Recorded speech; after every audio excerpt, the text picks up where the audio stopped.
When Ariadne asked me to speak on the future of retail, I was looking at my time slot at the end of the day, and I thought, I'm like the difference between you and dinner. So not the future of retail, but the future of cocktail mixology was probably more on your mind.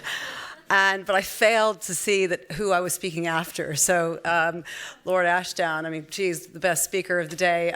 So the difficult one. So thank you very much for being patient. So the future of retail, I mean, really tough one. Retail is a tough industry, and big, when you look at the story of David and Goliath, I think Taggstar's got a great story to tell on how we're helping the big Goliaths to move the dial. Future of retail, I thought I would focus a little bit on online because, I mean, we've got a lot to say in 9 minutes. So I thought, okay, basically the challenges of online are pretty clear. Trying to get customers to love your brand, I worked for BT for 10 years. I mean, it's quite an interesting one, interesting brand we love to hate. But bottom line is that it's very, very difficult for retailers to keep that engagement with their customers, to drive up their conversion rates online and keep driving that value, squeezing every last bit of value out of their websites. Reducing their churn and like keeping people down the funnel to get to the basket. Most people are using the basket now as a calculator. You get to your basket and then you just drop out because you look at the total and don't buy, or you go make a cup of tea and forget about it. So retail online is a dog-eat-dog world. So much to buy, so much to look at, and so much competition. So I sort of thought, okay, what am I going to focus in on here? There's a lot of big challenges on both brick and mortar and online, trying to deliver that seamless omni-channel, multi-channel experience, click and collect, click and reserve, go in store, buy to return. I mean, it's so complicated. And mobile commerce, making your apps work, letting people buy on their devices, having tablets in stores, enabling customers to be able to buy on the floor. A lot of retailers we work with, they talk about the sort of dumb promotions, dumb vouchers, because they don't really know how to distinguish who's who online anymore. So how do you make promotions smart so the person who's coming to your website that would have bought anyways, you're not giving them a discount? Everybody's talking about big data and all the problems that you have with, the retargeted ads being, fattening and annoying and everything. How do you make that big data really work for you today? How do you make those customers feel loved and that you know who they are, and personalize that and deliver the right messages at the right time to people?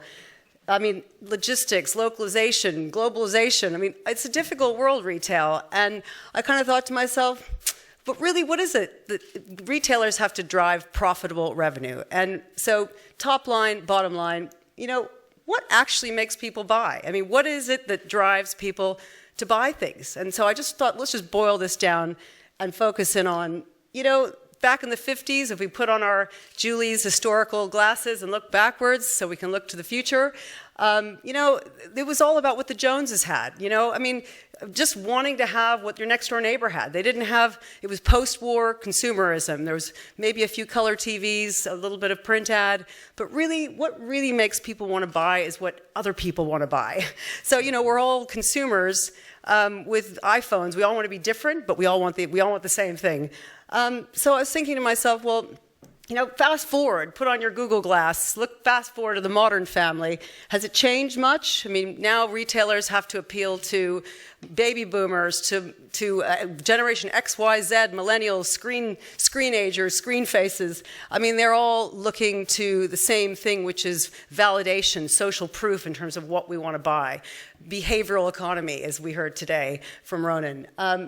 Phil, he probably thought, what's my dad telling me to buy? What camera would he buy? Mom Claire probably goes to the club. What are my girlfriends buying? What do they think is the hottest new thing? Haley, she just wants what her friends have on Instagram. Alex, her sister, wants what she's got. And Lucas, he just wants what Apple's telling him to buy. I know I've got a 9-year-old, and that's all he wants is the next hot app he's being sold from Apple. So I thought to myself, okay, this is just insane now with devices, connectivity, everybody's looking at stuff online. There's just too much choice. And how do you now really try to capture that pound, that dollar? So a few weeks ago, there was an article in the Sunday Times, and it was in the Daily Mail, which it caught my eye around the whole generation now of Selfies, and everybody's taking, it's called the changing room selfie. So everybody's taking pictures of themselves while they're changing into their new outfits, and they need social validation.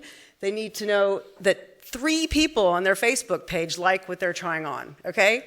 They need to know that, I couldn't believe this, 1 in 7 people under 30, you know, they need to seek online approval before they're going to buy something. I mean, this is insane. It's increasing, doubling the amount of time now that people are making decisions to buy.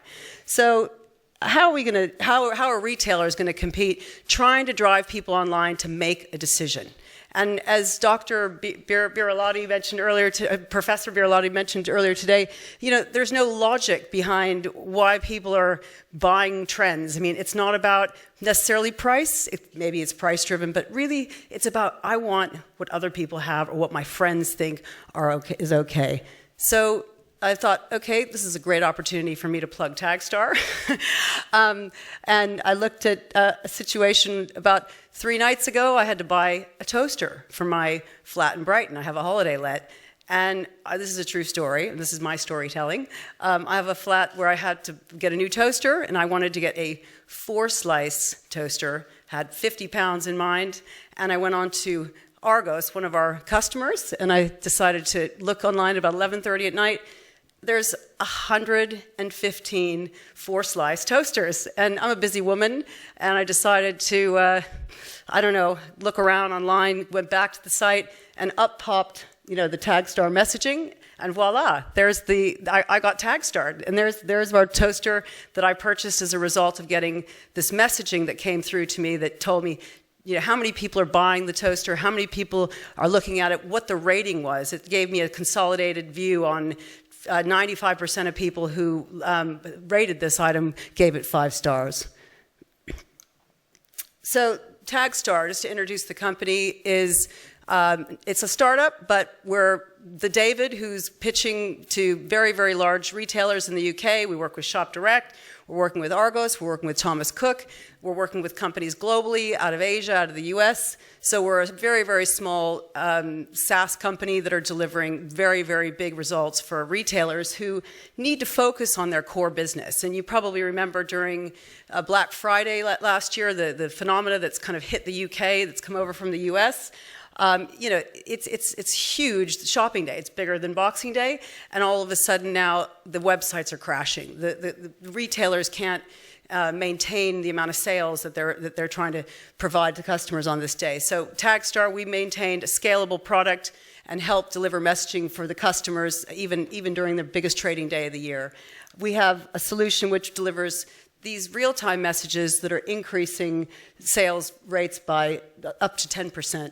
And there's subtle and proactive messages which are delivering the ability for people to nudge them a little bit and give them that little extra social proof that they need to go down the funnel. So the messaging is really not just aimed to help retailers, but really just to help the consumer. I mean, going back to really what is it that retailers need to do to make their customers love them? And it's giving them real-time information around promotions, around stock levels, around the ability to know how much is left in their local store, and really giving them transparent information to make better buying decisions. So you can see here another product that we're delivering that gives customers the ability to not only see packaged holidays on Thomas Cook, which they are looking at, but actually Thomas Cook are showing their customers which of the 3 most popular trending holiday packages. We've got an algorithm which is patent pending, which enables our customers to see now what types of packaged holidays other customers are starting to purchase. And that's enabling the customer now to have the ability to not see what's being promoted to them as recommendations from the retailer, but actually what other consumers are buying. So again, delivering that social proof that they need to make a decision. And then pulling in real-time social proof around tweets and recommendation, tweets from other buyers who have looked at that, making it easy for customers to see what other people have to say about that. So what does that really mean? What does that translate to in pounds, shilling, and pence? It means, here's a case study, which is a 3-month snapshot, and shows you that this technology has helped a retailer to deliver 55,000 more widgets in a 3-month period, which translates to 1.8 million pounds in uplift in sales revenue. I mean, this is something to get out of bed for, and I think it's a fantastic technology. This is a small software implementation over a major retailer's website, which is driving real change, real optimization. So just to summarize then, the future of retail is not so bleak. I mean, I think that it's really about leveraging all the big data, looking at data science and algorithms and all of that stuff is fantastic, but it's how you bring that together, how you package that together and use it as smart, actionable data, as we've heard earlier today.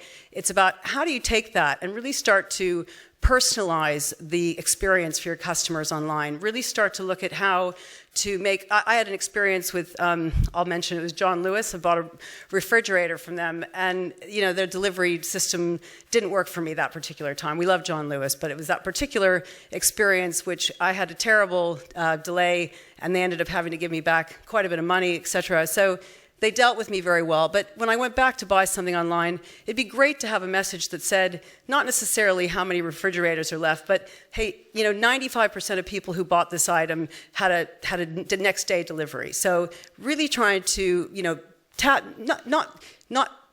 going back to some of the arguments early today about, is there too much data being shared? And I think if data is shared in a way which is going to help and enhance the experience for a customer and their shopping experience, I think that's a really good thing. It's how you use it and how you deliver it and how you then add value to the end customer. And that's going to make them love your brand. So I think the future looks really bright for Taggstar because we're now looking at the bigger picture, which is to aggregate buying trends across products, across countries, across different parts of the world, and being able to forward forecast trends and be able to help not only one-to-one retailers that we work with, but to help the overall market trend analysis companies and consultants to be able to look at how we can bring better buying optimization for those retailers, how they can better plan the future. And to sort of finish off, one of our retailers had a big run this Christmas on bathroom cabinets. I mean, who would know that everybody's getting ready for their mother-in-law to come and they need new cheap bathroom cabinets for $39.99. So maybe next year the retailer will come back and be more prepared next year and buy a bigger stock of that. So I really want to say thank you so much for a fantastic day, Julie, and for the opportunity to meet so many of you today and to enjoy the Four Seasons. Thank you very much.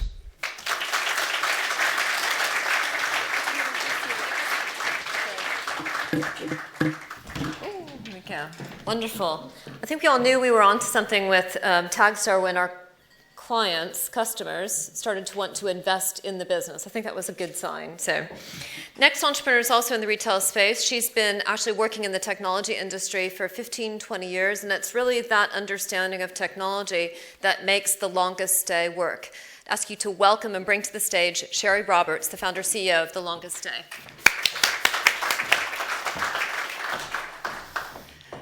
So I always wonder if it's a good thing or a bad thing if I'm the last presenter, and I know it's a good thing because I've only got 10 minutes.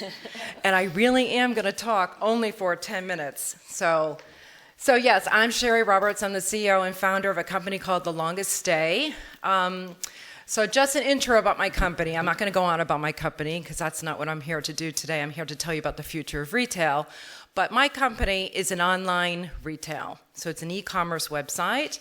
It allows you to purchase products, furniture, home accessories from around the world on our website, like shopping in a magazine. So if you have a magazine and you go to the back of it, some of you probably found that frustrating that you can't buy what you see in the back of it. On our website, it looks like shopping in a magazine. We source from products all over the world, and we ship all over the world. We've been trading for about 1.5 years, so we're an early stage startup. And I think, we've done a pretty good job over the past year. But what I want to really talk about today is just because we're e-commerce doesn't mean that we don't think about retail and we don't think about becoming a retailer. And actually, the most important thing here is actually if you drop the E out of e-commerce, Because actually what we're doing is just commerce. It doesn't matter if it's online or it's brick and mortar or it's on your phone or it's on a tablet. The omni-channel strategy is absolutely essential. So I don't want to say I'm just an e-commerce site, because actually my whole vision is to merge and become retail and to merge on every single platform, because customers are expecting more and more and more from the shopping experience, and they're not expecting you're just online or you're just a store. It all becomes one. As a matter of fact, if you go online today and you're what we call web rooming, you're surfing around, you're looking for different products, I would guarantee that about almost 70% actually will go into a store and buy. And actually, it's around 40 to 50% if you're actually in the store and you turn around, you actually want to go online and buy it later. So this kind of cross-pollination and mixing and matching different customer behavior is essential when you're doing an online business today or a retail business. Here we go. Okay, so 8 really cool things are going on in retail today. Some of them you've heard about, maybe you've experienced. One I think is really nice and really interesting, one that I use, is a personal concierge service. So today you can go out and you can get an app. I think Snatch just launched recently. And it will go out and be your personal concierge. It will find you the products you want. It will find you different kind of articles if you're looking for it. Or if you're even in a store and your personal concierge app pops up, it might say, hey, celebrity Angelina Jolie was wearing Gucci glasses today. We know you like this. Go and get it. We'll get it for you. So you'll see that actually there's so much out there to shop for that having your own personal concierge is really, really cool and very important. And even on my site, I never really thought that personal shopping would be a big part of what I do, but I actually find myself having to personally shop for customers. I think I'm asked to personally style their homes, and it keeps developing and developing as an integral part of my business. So I know the personal shopping concierge service is definitely one that's here to stay, and I think Snatch just raised a huge amount of money for it. So it's a really interesting concept. The second one, what we're going to see, very interesting, fewer foot traffic in the stores. So just imagine that you have a grocery list, right? And I don't like grocery stores. I definitely don't like spending hours in grocery stores. So this is very good. So a lot of stores, grocery stores, will have what's called in-store mapping. And they'll give you an app or they'll give you a service that allows you to put in your grocery list and tell you what aisle you need to go down to get something. And if it's busy, if it's congested, they'll tell you to go to a different aisle or come back to a different aisle. And for me, who's very time sensitive, and like I said, I don't like grocery stores, I could definitely see myself using that and just having a much more efficient way of shopping than I do today. So another trend we're seeing in the future of retail, oops, it's not clicking, there we go. So retailers are saying we're going to put out nice juicy bait when you come into our store, and we're going to entice you. So what we're going to do is use our little beacons. When you have our app open, we're going to then say to you, listen, we know you ran out of makeup last month, and we're going to go ahead and tell you what aisle you need to go to refill your makeup. So they're getting quite intelligent about that. Or they're going to say, we know in your wish list you didn't buy X, Y, and Z, but today on this floor, on this area, you can go ahead and get what's in your wish list. So they're going to integrate what you're doing online with an app when you walk in a store by using intelligent beacons to go ahead and operate this. So some of us might feel we're being a bit stalked, but actually some of us might really like it. So self-checkout. So I go into Tesco today, right? And you know how they've done this, you can self-checkout, it never works for me. I always have to ask an agent. The bags never work, or et cetera, et cetera. But what's really cool is Apple's come out with Easy Pay, which maybe some of you have heard of. And basically, you can scan the items on your phone, and you can pay whatever way you like, and you can walk out. You don't have to deal with a queue, you don't have to deal with anybody, and you can just do it. So it's really empowering that you can see that the retail stores are going to start trusting you to actually manage your entire end-to-end transaction without having to actually go to a cashier or an automated machine, and you'll see more of that coming in the future. On-demand customer service, as if we were not more demanding already, right? There's room to be more demanding. So I think what will happen is when you go into stores now, you might see, and you see it today a little bit, where people will come up with an iPad, right? But the service clerk will come up with an iPad and say, listen, we've pulled up your history, we know your profile, we know what you like, And if we're out of stock, well, we're going to order it for you right there and then. They're not going to give an opportunity for somebody to miss out on a sale. And they might even say, well, listen, you know, what's your preferred method of delivery? Do you want FedEx? And I think I have a camel up there because you never know what part of the world somebody might expect to have their delivery. But it's all about empowering the customer to make choices that they want any way they like it and not missing out on an opportunity to service them. And this one's my favorite, and I know we talked about augmented reality and everything, but basically, if I go into a store and I don't want to see myself in a swimsuit or I don't want to try it on, at least I have my 3D, reality to kind of tell me what I might look like. This is going on in Japan right now, where you don't have to try on anything. You don't even need to do a selfie because they're already saying it out to you with this 3D reality tools that are available today, and you're going to see that adopted in Topshop, I think, pretty soon, and the future of retail will be avoiding fitting rooms. Now that is really good news. And number 7. So what we're talking about here is really creative ways to deliver a product. Okay, so now you can go ahead and just deliver it to your home, or you might be in a store and you say deliver it to another friend's house or something, really simple things. But actually what you can do is have it delivered to a park, to an amusement park, to a subway, to a church, wherever you want to have something delivered, they will deliver it to you. And in South Korea today, Tesco is doing that now, where you can actually have something even delivered to the subway if you like. So they've been very creative about that, and I think you will see again the power coming back to the customer where they can choose where they really want things delivered in the future. And the last one, power to the consumer. Yes. We are getting more and more powerful. Why? Because we know what devices, what content on our device is telling us instantly, right? So we're becoming more powerful and more intelligent as a customer anyway. So one thing that you'll notice is that when you go into a store, the customer might, the retailer might say to you, listen, here's an app, you can scan the price, you can compare it against other products out there, we'll make sure it's easy and transparent for you, and you're just going to be able to feel a lot more confident about making that purchase quickly. And so you'll see that the consumer really becomes more powerful through using big data tools that's going on today. And I think that's it, unless I skipped. Did I skip one? Oops. Oops, hold on one sec. Nope, I didn't. Okay, there we go. All right, well, thank you very much for listening. It's now on to panel and then drinks. And thank you, Julie.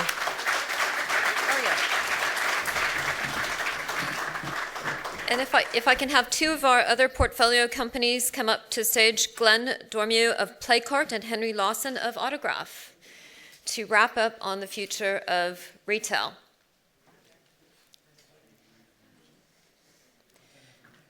Okay, well, somebody will bring a mic up to Henry on stage. So if we could start, first of all, Glenn, if you could introduce yourself and Playcart for the audience. Absolutely. Hi, everyone. Best way to put this, imagine you're watching a film trailer anywhere. Now imagine you can actually buy the tickets within the trailer itself, wherever you're watching that. That would be a great experience, and that's what we're doing, and an awful lot more. So effectively we are a v-commerce enabled video player that actually allows content to be bought within the player itself without any redirection. Excellent. Henry, for those who weren't here before, quick introduction of Autograph. Sure. So in this context, Autograph, thank you, because now we can actually demonstrate between banks and mobile phone companies and retailers the universality of autographs. But in essence, for those of you, hands up here who's been to Regent Street or a Westfield shopping mall, essentially if you go onto the apps for either Regent Street or the Westfield shopping malls, you can personalize your experience. And that personalized profile, that autograph, is then used as you walk up and down shopping, and it can get triggered by beacons, which are actually, the Crown Estate is now installed on every store on Regent Street. What's so fascinating is, I'm really interested, your thesis around the use of iBeacons, which we completely agree with. But the issue in the physical world is that if we think that junk mail became a pain over a period of a few years or a few decades, emails became a pain over a period of a few years, emails in your junk email in your inbox. Junk spam, as you walk around physically and get pinged by iBeacons, is going to get old really quickly. That physical spam is going to be the thing that we're going to be worrying about in this. And the secret to that is you have to actually understand what the hell the customer's interested in or not. And that's essentially, you know, our thesis, completely concur with what you're saying, Sherry. Our thesis is actually if you understand the customer, you can provide a great experience. If you don't understand the customer, it'll be a dreadful experience very, very quickly. Excellent. So we've been talking all day long about the economics of David and Goliath dancing. Quick through the panel on the retailers that are getting it, and all of you are having really positive experiences. Some retailers, and maybe not some with others. Don't need to name names. But what are the characteristics of the retailers, the non-tech traditional guys that are embracing David? Marjorie? Sorry. Embracing David well, that are making the big moves. Moving fast. So, yeah, I mean, I think, you know, there's always the kind of build or buy debate about technology. The big guys think, hey, we can build this ourselves, you know. There are some big retail tech guys, but I think a lot of companies fail to understand that you cannot do everything yourselves and do it well. And I think that there's a lot of companies that come to us and say, you know, we need your smarts, we need your innovation, we need your ability to deliver these things, be agile and deliver them very quickly. And not only that, to be smarter than us, to really challenge us as big organizations. So one of our customers, Shop Direct, they just re-signed again third year, and they're really excited about innovating and doing challenges during the Black Friday events now, because it just means more growth for them, so they can focus on delivering their core business. Glenn? From what we're seeing ourselves, and I have to use film as we currently boast the film channel, so effectively what we're trying to do with cinema chains is to give them an opportunity to actually reach their customers wherever their customer is. So for example, if you're looking at a particular campaign over a movie life cycle, use an analogy of Star Wars, you're driving traffic to that particular trailer. What you need to do is actually allow them to potentially transact within that trailer itself. So effectively, we're looking at opportunities around ticketing platforms that actually plug into the majority of the cinema chains globally and actually allow them to be able to do that. So that's what we're seeing ourselves, and we're pushing that forward. And we want to be able to look at opportunities around fashion and gaming and travel and other opportunities, because we've seen some very good results at the moment, and we're just looking to scale and push that forward. Is it more their revenue or a lean infrastructure? Or, what's the driver in the engagement? That they think, well, we need these digital revenues, or we're trying to downsize the IT department, or not let them get a hold of the next product? It's almost a new revenue driver for them, effectively. Where we sit as a company, we sit at the intersection, effectively, of content, of technology, and also as a publisher. We have content deals, again, using film, with Disney, Warner, Fox, and so on. We put that into our player itself. We curate that, and then we sit on other high footfall platforms, other partners, for example, Vector International. So from a content perspective, they're getting free advertising, shall we say, because they sat on the publisher. And from the e-commerce perspective, they're actually reaching all those publishers' customers or users and being able to transact. So we're not saying change your model, but we're giving them an opportunity to reach out into a different sector and reach their user rather than the user reaching them.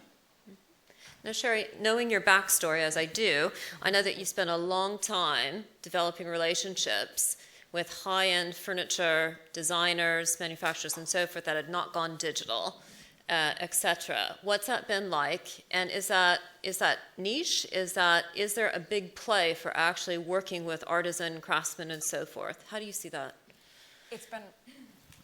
It's been hard work. What isn't hard work, though? I think initially when I started talking to Italian furniture companies back in 2008, I was surprised they really believed even in the mobile phone. I mean, and Italy's been always advanced with mobile phone, because I was talking to them about going online, and I could have been telling them that we were going to space, and I think they would have been more likely to believe me. But no, I think it's not niche at all. I mean, the furniture manufacturers and around the world definitely understand that online, selling furniture online is a huge, huge business. I mean, it's about 40 billion now. It's grown 30% year after year. It's not a theory. It's a fact. And frankly, most of them are really lousy at marketing themselves on Google. They don't know how to do it. So that's the reason, you know, the company that I have exists, because we basically take that pain away and we educate them. And the furniture business is so different than fashion or anything else, because it's all about those relationships. So as long as you can get the relationships with those suppliers and get them to trust you, then you can make it a non-niche effort. But there's so many furniture companies and there's so many artisans that it takes an enormous amount of energy to go ahead and convince each of them. But if you can get to them, then it's not niche. It's just getting to them in whatever village and wherever they are, you know. So Henry, we're doing it slowly but surely. We're doing it. So Henry, how important is the retail sector to what Autograph is proving? Well, I mean, for us, it's actually it's less scale than we have in the network operators and we have in the banks, but it is you know, really, really well understood and easily understood case examples. You know, even BBC Click was able to actually explain it. So you know, that's a good thing. I mean, I find it very interesting that you know, what Sherry is doing really is sort of consolidating all those small manufacturers in one place in a beautiful environment, and actually providing something that's much more than just the sum of the parts. It's an environment that's much more than the sum of the parts.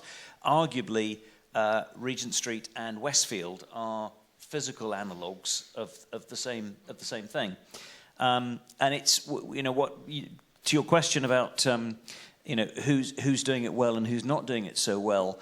We're finding that it's actually the very largest retailers will be sitting there and saying, look, you know, we've got our own iBeacon strategy, we've got our own marketing that we're actually trying to do.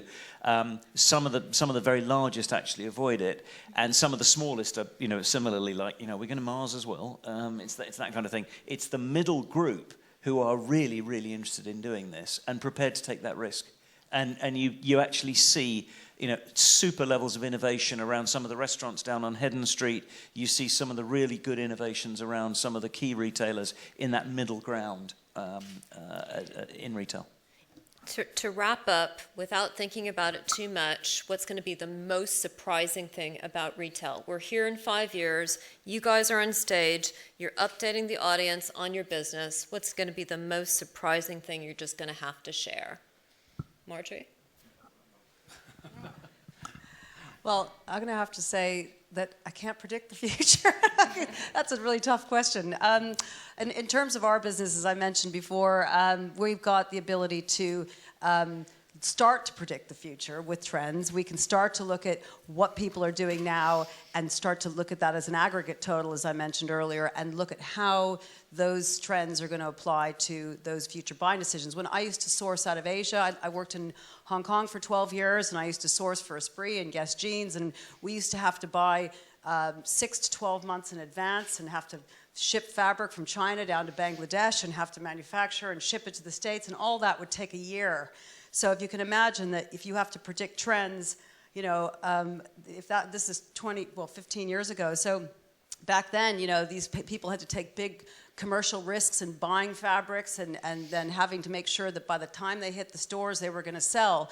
So I think the advent of having the ability with technology to be able to predict what is going to be selling next year will really, really help retailers in the future to have in store what the customers really want to buy.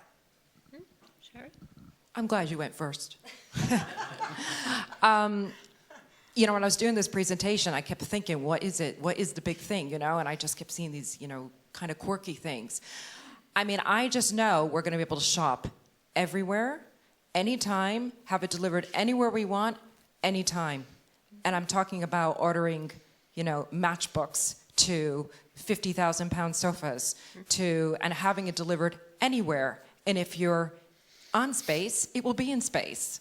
And if you're on a safari, it will be on a safari. It's not going to be retail the way we see it as a brick and mortar store you go to get your product. It's going to be wherever you are, retail comes to you. That's what I think. Glenn. Henry. Wow. Yeah, I'm glad I'm third. I think I'll sum it up in 2 words, really. I think where we're heading is absolute personalisation and convenience.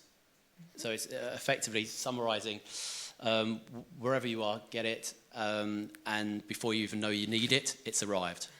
Wonderful. Henry, last word. The very word store is actually a problem in the English language, because if you think about your shop as a place to hold inventory that the customer is going to come to and come and pick it up, forget about it. Regent Street's existed since 1826. In 2126, or 2026 for that matter, it will still exist, and it will still be providing great experiences for premium brands, whichever brands are there. That was the way it was conceived by King George IV, Prince Regent King George IV in 1826, and that is absolutely the way it will be going forward. Which brands will be on Regent Street? Sorry, can't predict the future. I'm going to hide behind the same thing. And how the hell people are paying for it, where they're collecting the product from, is it just a showroom? God knows. But it will not be just lined up stacks of shelves expecting people to come in. Wonderful. Thank you so much. Thank you all.